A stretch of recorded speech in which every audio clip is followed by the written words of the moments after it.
optimism from 1983 crumbled in 1984 when the Detroit Tigers won the title in April with a 35-5 start. The bright spot was Mike Boddicker, who blossomed into a 20-game winner. But more prominent were the departures of some of the veterans that had characterized the Orioles. Well, this is difficult. So bear with me. Hope you have a lot of tape. No, I really don't know. I still think I can pitch. I have the desire to do that. But I'm going to leave. Thank you very much for coming. These words promoted Orioles owner Edward Bennett Williams to say a year later, "We today are retiring your number. Number 22 will never be worn again by an Oriole, with the possible exception of you."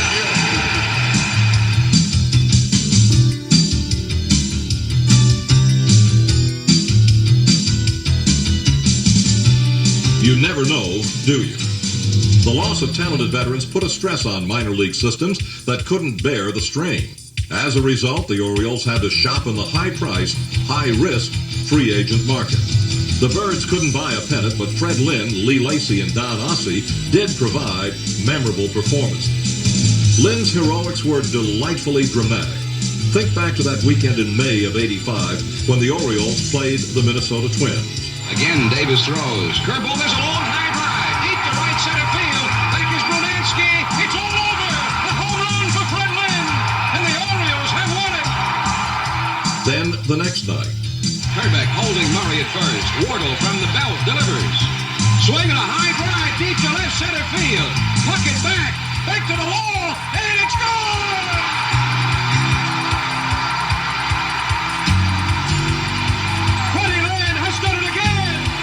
Second night in a row, he has won a ball game. It's sudden death. A three-run homer to left center field. An electrifying moment at Memorial Stadium. The entire ball club is mobbing Lynn at home plate. The Orioles have won it 4-2. Lynn hit another ninth-inning homer in a losing cause, but then later in the season, Lynn made the White Sox his victim. Here's the pitch. Swing and a fly ball deep to left field, but playable it looks like. Wait a minute, back to the wall, and this one is gone! A three-run homer for Fred Lynn! The Orioles have won it! The Orioles had winning records in '84 and '85, and were only 2.5 games out in August of '86. Oriole fans remember the date. On August the 5th, they won in dramatic style. Fans applauding an out-of-town score. Sheet swings, lifts a high drive deep into right center. In Camellia, back to the wall, and you can tell it goodbye! Another home run! Number 12 for Sheets, 6-1. But the next day, despite two Orioles grand slams that overcame a 6-0 deficit, the Orioles lost. The bullpen, which had been terrific behind Don Ossie and his 36 saves, faltered. Ossie had hurt his back the previous weekend, and he wouldn't be the same, and the club plummeted. Starting August 6th, the Orioles were 14-42 and ended up in a position they had never before occupied at season's end, last place. The worst part was 1987 wasn't much better. It has never happened before. Here's the stretch. Nieves comes into Murray.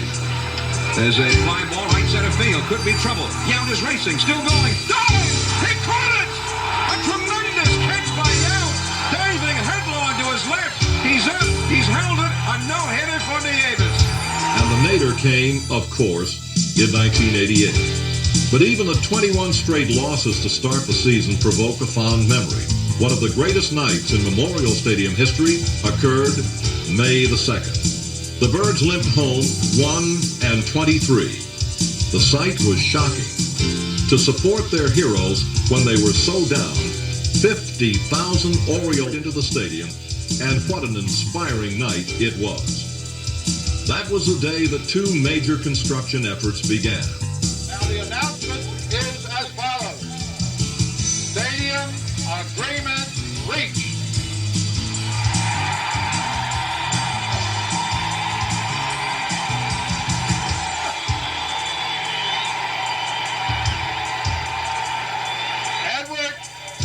David Williams, Chairman of the Baltimore Orioles, Governor William Donald Schaefer, Herbert J. Belgrade, Chairman of the Maryland Stadium Authority, announced today that they have reached an agreement on a 15-year lease with 5-year options for a new stadium in downtown Baltimore.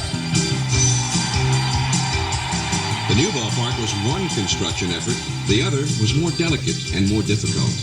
Starting that day, the Orioles said goodbye to many established veterans to acquire and accommodate new, young, hungry, aggressive talent.